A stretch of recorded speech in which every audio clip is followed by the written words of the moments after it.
All right, welcome to the trenches. I'm Sam Mays. Oklahoma just dominates TCU offensively for the final score 69-45 in the final home game there in Memorial Stadium. I cannot believe the season has already come to an end. It's been an incredible year covering Oklahoma, watching them grow. Kind of sad that this is the farewell tour in the Big 12 for me in particular. As a former Big 12 player, I appreciated playing against Oklahoma and the brand, that stadium, the fans, it's one of the blue bloods of college football, and to see them leave the conference is sad for me. Now on the flip side, if you're an OU fan, you've got to be thrilled. You've got to be thrilled with what is next as far as the SEC and it looming for OU and whatever's next in this future of the historic program that it is. So you got to be excited about what's coming up also. But with all that being said, Oklahoma TCU comes out defensively and just gets annihilated. I think we should talk about the offense first. Nothing but positives. I thought Dylan Gabriel looked sharp for the majority of the game, threw a bunch of deep ball passes early. And you could tell that Jeff Lebby and the Oklahoma staff felt like they had some advantages when it comes to throwing the deep ball against this TCU team. The crazy thing about it was, rarely in college football today are you just able to, without a shadow of a doubt, see the difference between, unless you're talking about typically, Alabama, Ohio State here recently has had some teams that athletically were just maddening, unbelievable. But you don't see that, 2002 Miami team too often today. But that's what it looked like, as Oklahoma's receivers just ran by TCU's. Like they had no chance. They couldn't catch up. Even the uncomplicated routes for Oklahoma, they were getting so much separation because they were just so much faster. And when it came to attacking the ball at the point of attack, they had the ability to go up and get it, and TCU just couldn't help it. So Sawchek was great in the run game. That kid has really found himself as a runner. You could just tell that the confidence that he has is just immense at this point. He finishes strong. He refuses to go down easily, always falls forward, protects the football at all costs. This is somebody that you've got to be thrilled with the progression and growth from him this season as he's really turned a corner. Made himself one of the better feature backs you're going to find in college football, in my opinion. I think the offensive line, the last 3 weeks has improved. I think they're getting better. Last week was a tough one for them. I think just with the turf, the conditions of the field. Just start talking about trench play in conditions like that. It's just difficult, right? Everybody's slipping, everybody's falling. It's hard to get movement, but you can just tell there's more confidence with the offensive line each and every week. You got to love seeing Sexton get in to get the start the last 3 weeks. He's been as impressive as what you're going to find in college football as far as freshmen are concerned. It's not an easy position to play, and that kid comes in and does work each and every week. There's highlight plays for him each and every week. There's some low lights too, but you're going to get that when you're an 18-year-old. Bottom line, I mean, that's what it comes down to. So good to see the offensive line get out there and perform well. I thought Jeff Lebby called a great game. Kept TCU off balance for 4 quarters. This is what happens. Is how you get to 70 points in a game is when everything is hitting. Everything you want to do is working. Quarterback's accurate. Run game is great. I mean, he could have called any play in that playbook and had success. Now, I don't want to I took some heat from OU fans on Twitter during the game because I was talking about the defense. And I know it's an unpopular topic to say anything negative when you get a game like this and you win by that margin and you score that many points.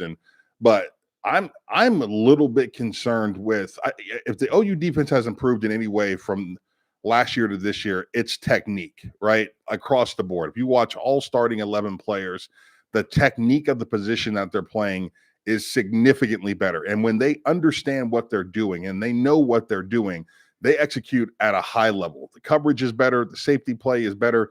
Bowman is fantastic. Looking what he's done this season has been great. Another pick 6 for him today, which is awesome to see. A lot of confidence with that young man right now.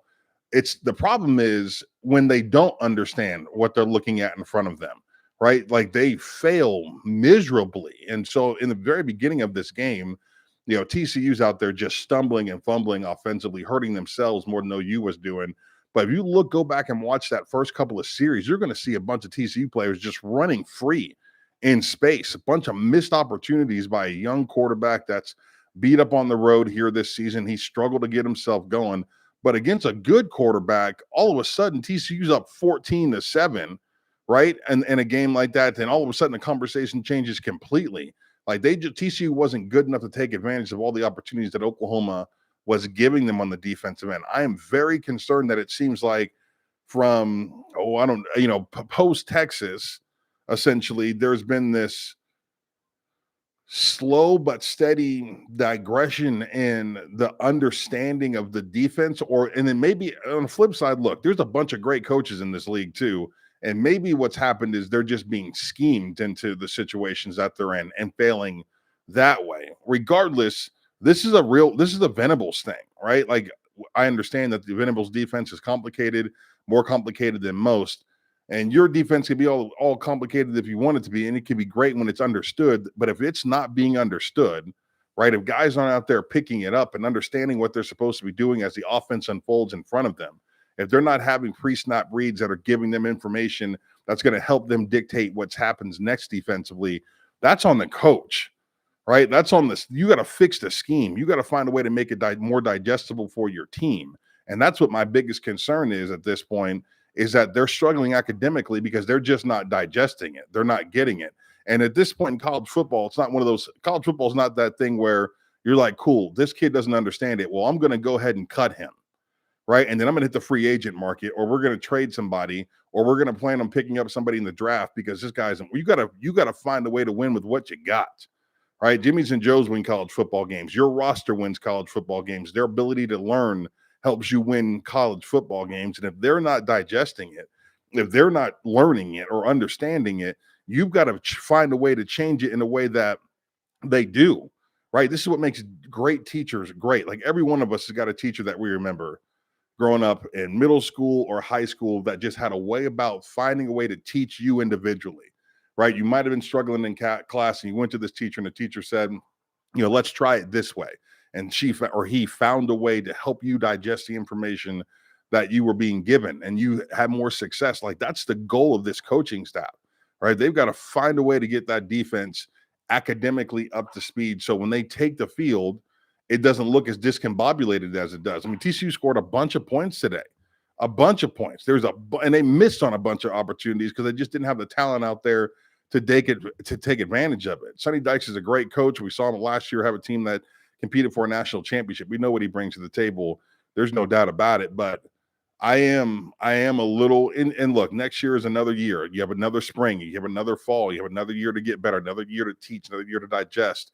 But I was hoping to see by the end of this season a little more confidence in what this team was able to do defensively, as far as their understanding of the offense across from them and how they're executing, how they're changing things on the fly, how they're digesting information and taking it to the sidelines. There should be marked improvement defensively each and every drive. As Stutzman comes off the field and says, all right, or in the defensive analysts up in the top are saying, well, this is what we've seen on this play. This is what they're doing, relaying that to the coaches on the sidelines. The coaches on the sidelines are relaying that to the defensive players that are on the bench, and those guys are making adjustments on the fly. You got to continue to get better throughout the course of 4 quarters. You can't just wait to halftime to make those adjustments. And once again, I haven't even looked at the comments, and I'm sure somebody's unhappy with the things that I'm saying. I get it. They beat the hell out of TCU today, but I'm talking about big picture here, right? Oklahoma is a blue blood in college football, and they're getting ready to take a stage where the best players in the country play. You might not think the SEC is great. Everybody thinks they're overrated and all that garbage. The reality is, all you need to do is look at the last 10 NFL drafts, and that will tell you about the SEC and what comes next. Jimmy's and Joe's, players, personnel. That's what wins college football games. And what Oklahoma's getting ready to face is get ready to be bigger, faster, and stronger. And so if they don't have it here, that's going to be problem number one going into this next season. So I am a little bit concerned that here we are in the final home game against TCU, and they struggled the way they did in this game on the academic side. Outside of that, it was good to see the kicker make a kick. I was happy about that. 38 yards. They have to figure out what they're going to do with their special teams this year too. But if I had to give this regular season, a score, a grade for Oklahoma, it's a solid B plus. I think that they improved in a way that wasn't necessarily expected from me after what we saw a year ago. I know we've all got problems remembering the last season. It's like we all tried to forget about it, but the reality is Oklahoma was not a good football team last year, and they're a pretty damn good football team this year. Venables has done an incredible job getting this team back to headed in the right direction, getting that foundation built from everything off the field that they've done with the soul mission and everything else to where they've done on the field this year. It has been one heck of a reboot for OU, reboot for Coach Venables, reboot for this team headed into the South. So very good year for them, and I can't wait to see what happens next. Obviously, Oklahoma State's got to handle business this weekend if they plan on playing the Big 12 championship. If they don't, there's a chance that OU gets themselves in. That would be great to see. Another. If it's a hoot, I don't even know what the combinations are. It's so crazy now. But Oklahoma, is there a chance that OU can play OSU? Is there a chance that Oklahoma can play Texas? Who knows? But another Big 12 title on the way out obviously would be the Sooners' goal for sure. So all eyes will be on college football and the Big 12 this weekend to see how this unfolds. Let's take some questions. Stephen G, going from 6-6 to 10-2 is an amazing growth. 100%. I couldn't agree more with you. I think with the way we grade Oklahoma is just a little bit different than the cool thing I like about OU fans, especially the kind of folks that join me in these chats or the most people who talk to me on Twitter is, and it's a blue blood thing. And I'm from Ohio, right? So like I get it. I've grown up in it as an Ohio State fan. The expectations are extremely high. And so it's okay. I feel it's way easier for me to grade OU aggressively than it is for Oklahoma State or some of these other schools that people are just, they want to lose their mind every time you say something negative. The expectation is to be great, right? The expectation is to be legendary. The expectation is to win a conference every single year or chase a national championship every year. So with that, I get to give my honest, harsh opinion on things, and which is most of you guys get, right? There's a couple guys on my Twitter today that were like, look at you saying negative things about the defense, look at the score. And I'm like, don't be an idiot.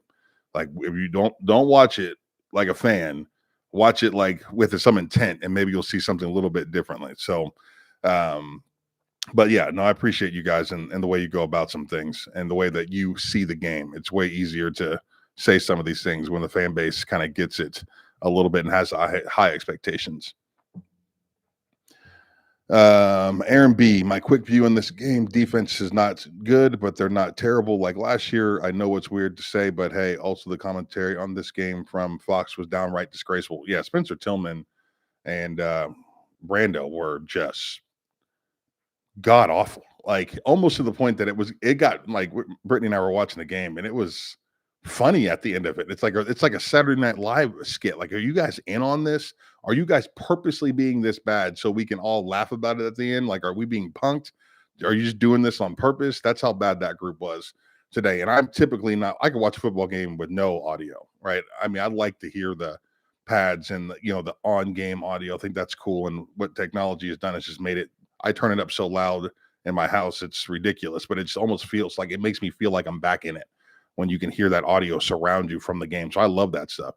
But as far as the broadcast team, rarely am I just overwhelmed in a good way or a bad way. But for me to say something negative about that is they were real bad. For me to notice it as I'm watching the game, they were pretty terrible. If the key players that come back to Oklahoma on top of the next recruiting class, will help this team out a lot. Yeah, 100%. Like the cool thing about OU now is having Schmitty back in the strength and conditioning program. You should expect marked improvement. Like we were talking a little bit earlier about the receiving core and how impressive those young guys have been this year. Imagine what those dudes look like with one more year with Schmitty, right? Imagine what being Schmitty built looks like for that receiving group with think about CeeDee Lamb, as a freshman compared to what CeeDee looked like as a junior. Just freaks, right? Just physically freakish. These guys are out there making great plays based off their speed and their route running. But imagine what happens when they're able to play a little more bully ball and run some more physical routes, and they become better possession receivers. And now they're catching the ball and breaking tackles. Like this group, if they get these guys to come back, which you hate that about college football today, that you just never know, what the portal will bring. But if everybody comes back that's expected to be a main contributor, and they take one more season with Schmidt, this roster is going to be pretty good with a recruiting class that looks as talented as that group coming in does. So all signs point to Oklahoma getting themselves. I would have told you 3 years ago that it was going to be tough to get themselves SEC ready. I would have bet money that they weren't going to be SEC ready coming into next season based off of what this team looked like 3 years ago. I can honestly say that I feel like they will be SEC ready going into the conference next year. Now, does that mean they'll win it in year number one? I doubt that. But am I concerned that they're going to go get their doors blown off? That's not going to happen. I mean, they're going to go in as one of the better teams in that league, and they'll compete at a high level. Based off of what I've seen this season and what they've got coming in, where this roster is headed, how much growth and development we've seen over the last couple of years, I would expect this team to be pretty good going into the SEC next year. Why do so many corners in this level of football always give up the slant route, especially in the red zone? Why not take inside leverage? These guys are young, right? And some that slant route is interesting. You know, you watch the pros take it on head on, physical, and they're going out there and trying to knock down the ball and or pick off the pass, or you're getting super aggressive with it. The reality is, if you miss, the team scores, right? I mean, that's if you miss on a slant route in some way, shape, or form, you're in big trouble if the guy stays on their feet and they can make a move. So I think a lot of it is just a confidence thing. The better if you watch that kid at Colorado, the Hunter, Travis Hunter, watch him play the slant route. And he's like, give me that all day long. Like he's 100% mentally engaged in a way that most kids his age, most kids in college are not. Like he's out there playing it like a real NFL player. I think it just comes confidence. I think size, speed, physicality, your ability to change direction. The faster you get, the quicker you get. All those things help build that confidence, but it's just not a route that you're going to see a whole lot of kids attack in college football. They're just not going to do it, right? Out of just fear of screwing up, basically.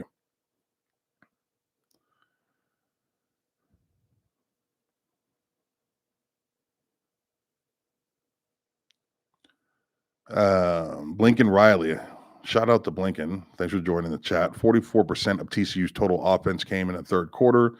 Stuff like that is why overall advanced stats say OU has a good defense, yet it feels like they are struggling when you watch inconsistency. You're 100% right.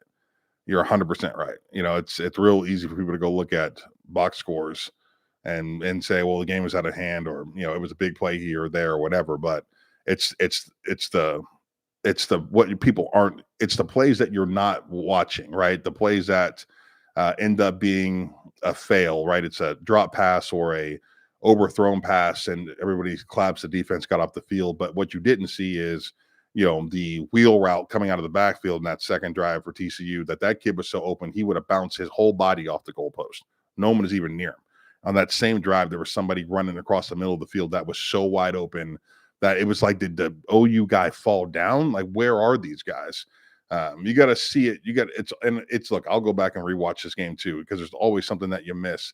But when you go back and just watch the defense specifically, and how they're out there operating and some of the decisions that you're making, then all of a sudden maybe you'll see it a little bit better.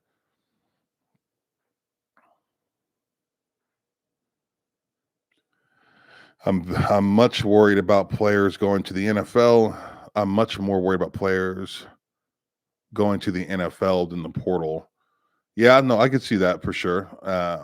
There's a bunch of talented kids on this roster. There's no doubt about it that will have opportunities at the next level. But you take, if you're a third round pick right now or fourth round pick right now, which they'll be honest with them and tell them their draft status, as they get closer to the offseason here, why not come back? Why not test the SEC? It's not, could it get worse? Sure. But the chance that it gets better against better competition, that's also a possibility. So it just kind of depends on the kid. It really just does. Where's your confidence level at this point?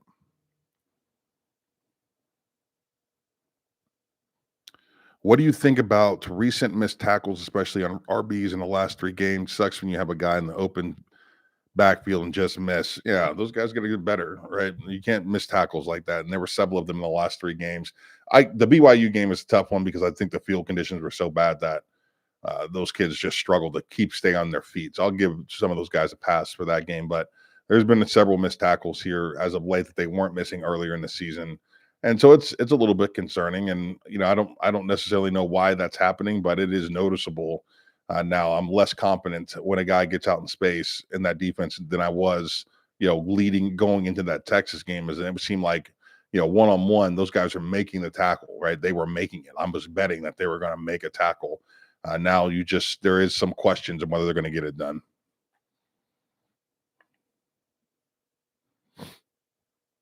Stephen G says, just wanted to say goodbye, Big 12. Thanks for all the trophies. You guys got a ton of them. There's no doubt about it.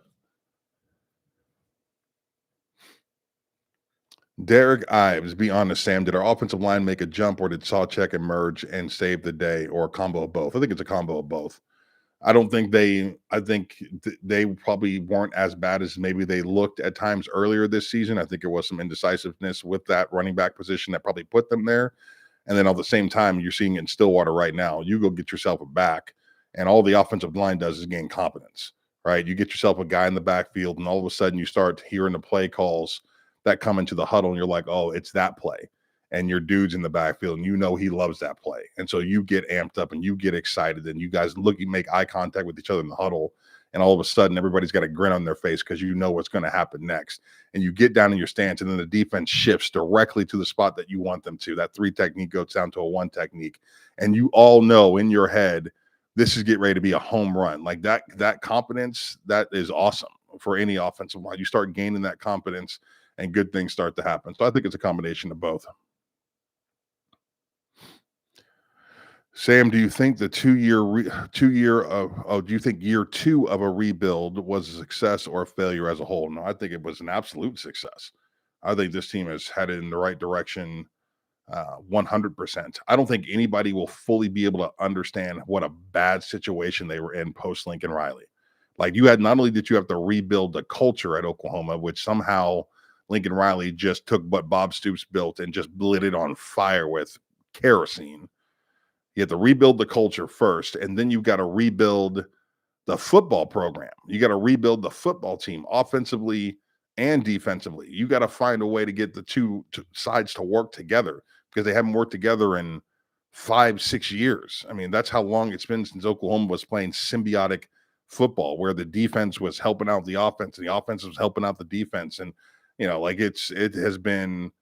it was a disaster. So the fact that he was able to do this in 2 years is unbelievable. Like, I can't imagine how Venables felt going into that first spring as the head coach, looking around going, oh, there's a bunch of new dudes here, right? And they don't know anything about defense. Like, imagine that. Imagine being a defensive coach, showing up day one, talking to your defense and realizing that they literally had no defensive foundation. What those kids knew about defense in high school, right? Because I'm guessing not all they didn't come from a speed defense in high school, is what they understood about the actual position that they were playing. Because what the speed D is essentially line up and just crash into the backfield. That's essentially what it is. Like, you could draw the speed D scheme up with a Crayola crayon on a whiteboard. Like, it was for defense for dummies. It's defense that's predicated on effort. That's what it's predicated. That's what it's all about. So for him to come in and not only change the culture, but then reteach, right? Have to school these kids defensively in a way that's going to help them understand the fundamentals of defense again. Get them all figured out from a technique standpoint, because they had none under Grinch, right? I mean, yeah, it's been masterful. I would absolutely say this was a success. And I get it. I said it to start this podcast out. It's OU. So if you don't win a Big 12 championship, you guys are going to be pissed, and I get it. I mean, that's what it is to be the blue blood. Like, the expectations are always to do that. You're not going to chase a national championship this year. There's going to be people pissed about that. I get it. But in the grand scheme of things, from where you were when Riley left to where you're at today, this year was an absolute success.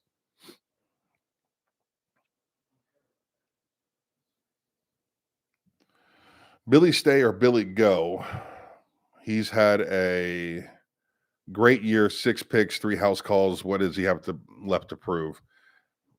You know what? I'd be interested to know what his outright 40 would look like. And what is how big is he? I'd be curious to know what his draft status is. If that kid's a 2nd round pick, he's got to go. He does. All right. If people are calling him a 2nd round pick or even an early 3rd round pick, you probably consider it. I don't know that I watch him out there play and think to myself that he's a light the world on fire speed guy. Although he did show some great athletic ability and elusiveness. Like, you just never, this is why the SEC it's easier to draft guys out of because you know what they're playing against. Like I don't know, watching Billy Bowman, he definitely looks like the best safety in this league, 100%, and one of the elite athletes in this league. But what is he out? What are we comparing him to? So, I mean, I think that I'd like to see some numbers from him. I don't know how tall he is either. Is he? He doesn't seem like he is. He 6 foot. If anybody knows, probably could look it up. But I don't know what his measurables are at this point.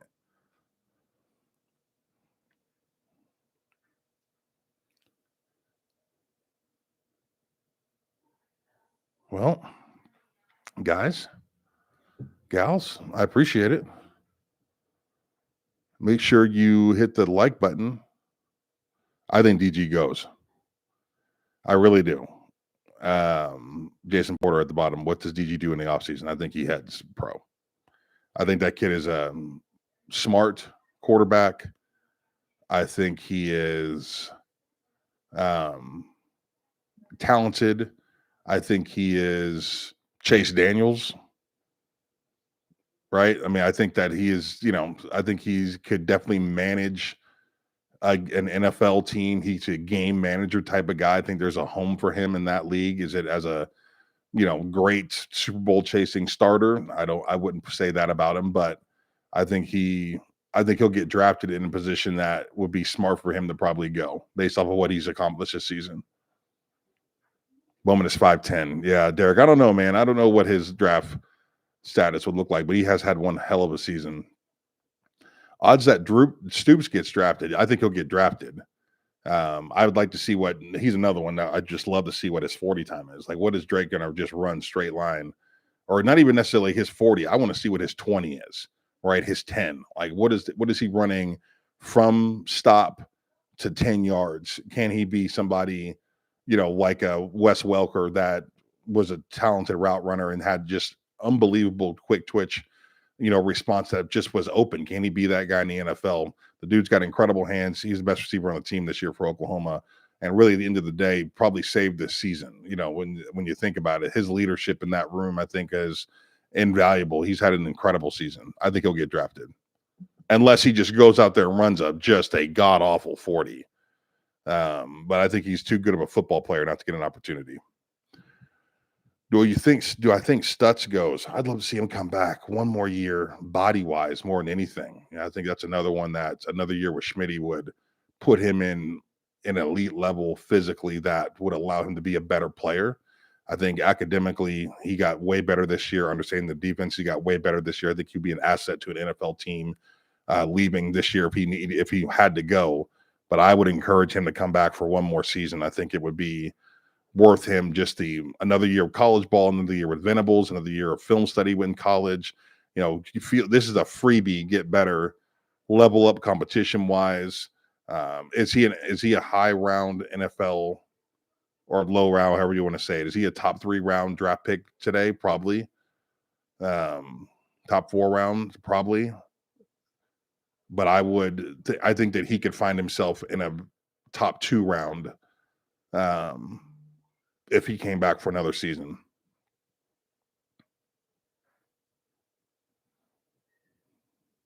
Anything else before I get out of here?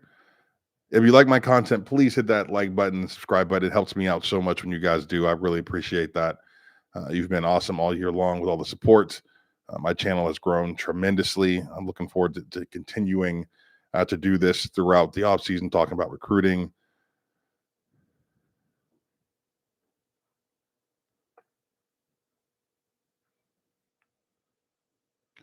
So we know OU's 24 SEC's opponents as far as strength of schedule and toughness. How do you think OU is looking for next year?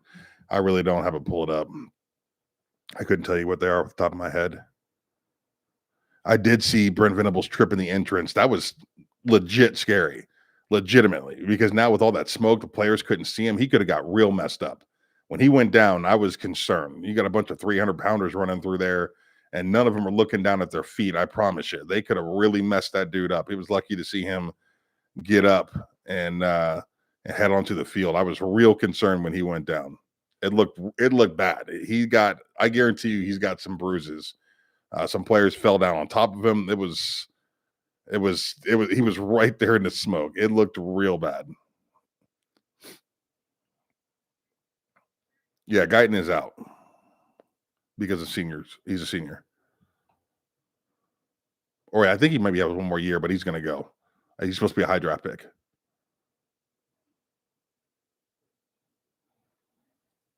Man, Texas Tech is one of those teams. Texas and Texas Tech tonight. Who knows with those two? Texas has had great moments this season, and they also look like hot garbage. Tech has had some high moments this season also, and they've looked like hot garbage. Who knows what either one of those teams is going to do? I don't have a firm grasp on that. I'm not at all, but I'll make sure I'll be glued to it. I promise you that. OSU versus BYU, another one that I have no idea. OSU went out to down to Houston last week and just looked like they forgot how to football for the first half, and they found a way to get it done. Once again, not giving the ball to Ollie Gordon. I don't understand it. That kid finished strong. I know he left in a boot. I'd be curious to see how healthy he is coming to this game.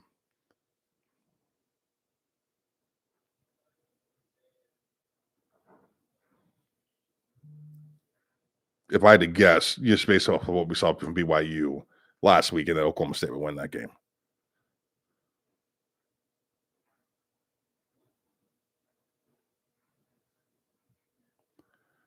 Do you think Guyton can block Khalil Mack, Clowney, Miles Garrett, and the Bosa brothers, Von Miller, and probably 50 guys that are better than he's blocking right now?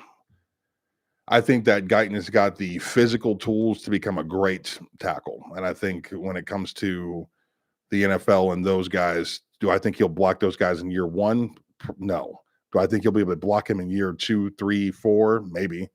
I think he can get himself there. You know, there's a lot. Offensive linemen grow quite a bit in the National Football League. Like they come in, you get guys that are healthy coming out of college. There's a lot of growth and development from year 1 to year 3, and I think that kid can. Do I think he's going to be one of the best players in the league as a rookie? No, but how many offensive linemen do you see come in as rookies, and all of a sudden everybody's talking about they're the best tackle in the game? It usually comes, a 2 year 3. You'll start to see some of these first rounders get some credit for being great, but it's going to take a little time.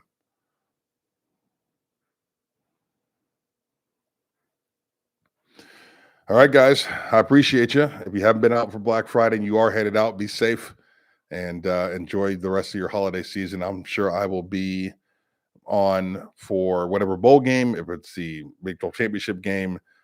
Who knows what's going to happen next, but I will be a part of it. We'll do these post games. I love you guys for all the follows and the likes and the subscribes.